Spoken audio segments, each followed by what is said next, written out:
Good morning everybody.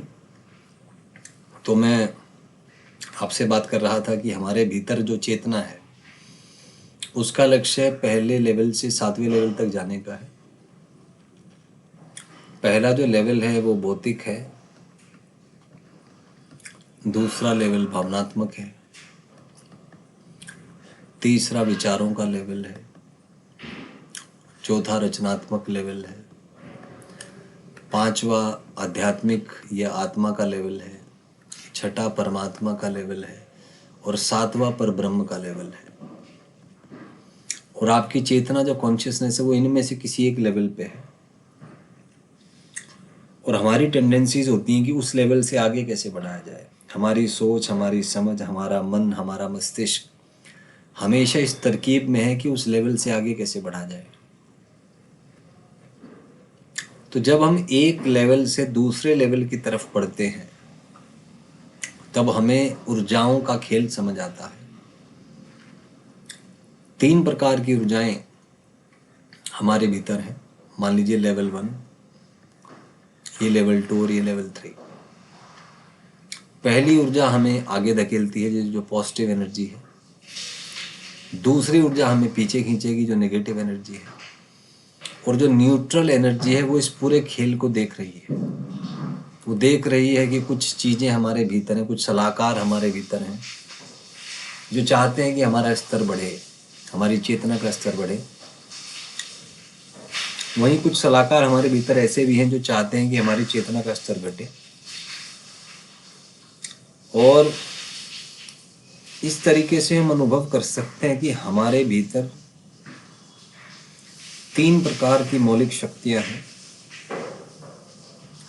धनात्मक, ऋणात्मक और उदासीन। और उनमें से अधिकतर लोग ऋणात्मक एनर्जी से प्रभावित होते हैं क्योंकि ऋणात्मक ऊर्जा अत्यंत शीघ्रता से आपको प्रभावित करती है।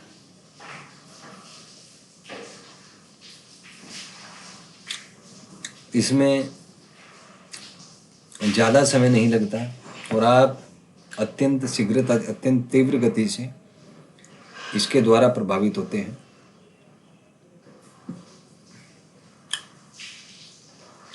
इसलिए आपने देखा होगा कि किसी के बारे में अगर कुछ पॉजिटिव बात है तो हमारा मन उसको सहन नहीं, उसको मानना नहीं चाहता, शक करता है, उसको चेक करेगा अलग अलग आयामों से। लेकिन अगर किसी के बारे में नेगेटिव बात करें तो बिना चेक किए ही हमें यकीन सा हो जाता है कि ये वाकई में हुआ होगा। तो ये सारा खेल जो है वो ऊर्जाओं का है। और ऊर्जाएं जैसे कि हमने डिस्कस किया 3 प्रकार की हैं, पॉजिटिव, नेगेटिव और न्यूट्रल। तो ये जो सारी व्यवस्था है ये ऊर्जाओं की ही व्यवस्था है। और उन्हीं ऊर्जाओं के आधार पर उनमें से कौन सी ऊर्जा डोमिनेट करती है, हमें किस ऊर्जा को अधिक सुनते हैं, उसी के आधार पर डिसाइड होता है कि हमारा व्यक्तित्व क्या है, किस प्रकार के हम व्यक्ति हैं, जीवन में हम क्या क्या करने में सक्षम हैं।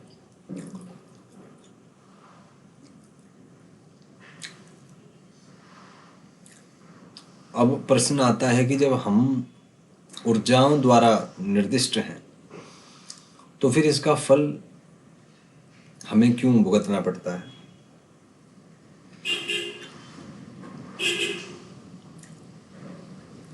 और यही कर्म फल है, जिसको भी हम फल कहते हैं कि जीवन में हमें फल प्राप्त हुआ, वो भी एक अनुभव है। और हम कर्म और फल के चक्कर में इसलिए पड़ते हैं क्योंकि हम दुख से बचना चाहते हैं और सुख प्राप्त करना चाहते हैं। यदि जीवन से दुख हटा दिया जाए तो हमें कुछ भी चिंता नहीं होगी, कुछ भी समस्या नहीं होगी। तो सारी सोच विचार, तनाव, एंजाइटी, डिप्रेशन, इन सब का मूल कारण है कि हम दुख से बचना चाहते हैं। हम कभी दुखी नहीं होना चाहते, सुख को पकड़ना चाहते हैं।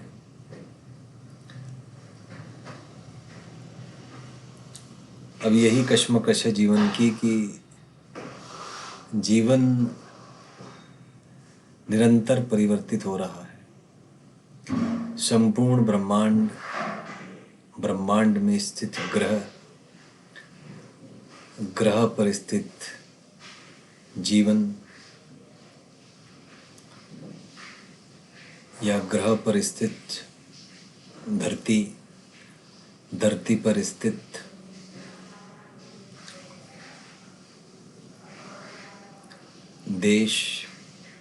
देशों में स्थित राज्यों में स्थित जिलों में स्थित तहसील में स्थित ब्लॉक में स्थित शहरों में स्थित कोई घर में स्थित मनुष्य, उन मनुष्यों का मस्तिष्क और मन, तो यह सब ऐसा चाहते हैं भीतर से कि हम दुखों से बचें और सुख प्राप्त करें। यही जीवन का मूल आधार है, क्योंकि यदि दुख नहीं होगा तो जीवन चल नहीं पाएगा, कोई काम नहीं करेगा, सारी व्यवस्थाएं रुक जाएंगी। तो हर चीज गति में है और ये गति का मूल कारण है दुख से बचना, कि कैसे दुख से बचा जाए। यही कर्म का आधार है। और यदि गहराई से सोचें तो दुख का डर ही हमसे काम कराता है। आप सोचे कोई व्यक्ति काम क्यों करेगा? क्योंकि अगर काम नहीं करेगा तो पैसा नहीं मिलेगा, पैसा नहीं मिलेगा तो भोजन नहीं मिलेगा, भोजन नहीं मिलेगा तो उसको दुख होगा भीतर से, भूख का दुख। तो भौतिक स्तर पे काम करने का कारण है भूख का दुख। वहीं पे यदि मानसिक स्तर पे बात करें, भावनात्मक स्तर पे बात करें, तो कोई व्यक्ति इसलिए काम कर रहा है क्योंकि यदि वह काम नहीं करेगा तो उसको भीतर से दुख होगा। तो यह दुख ही है जो कर्म का मूलाधार है। बिना दुख के सब कर्म नष्ट हो जाएंगे, कोई काम नहीं करना चाहेगा। सभी चाहेंगे कि वो बिना काम के बस स्थिर रहें। और यह इंगित करता है सृष्टि से पहले और प्रलय के बाद की स्थिति, जब कर्महीन हो जाती है दुनिया, सब कुछ नष्ट हो जाता है। परंतु वह भी क्षणिक है, वह भी अनादि अनंत नहीं है। शिव पुराण के अनुसार महादेव ही अनादि और अनंत है। समय से पहले भी थे वो, समय में भी हैं और समय के बाद भी हैं, इसीलिए उनको महाकाल कहा जाता है। और यदि गहराई से हम विश्लेषण करें तो दुख और सुख के परे परम शून्य है, पर ब्रह्म है।